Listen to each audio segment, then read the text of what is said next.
students put boating skills to the test. We'll have a look at the cardboard boat regatta and how that competition paddled out. Teachers took science class outside today.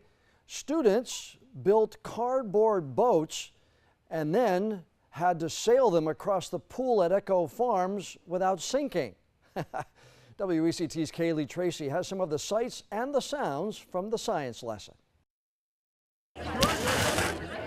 Push, bring it out of the water. Push, bring it out of the water. 3, 2, 1, go! It's kind of nice because it's the end of the school year and it's a nice way to blow off steam from the beginning. Slow and steady, slow and steady. All right, so here. I also like the fact that this is kind of on your own, and you can do it yourself, and it's not teacher-based. It's not being led by the teacher. Oh boy. Slow and steady.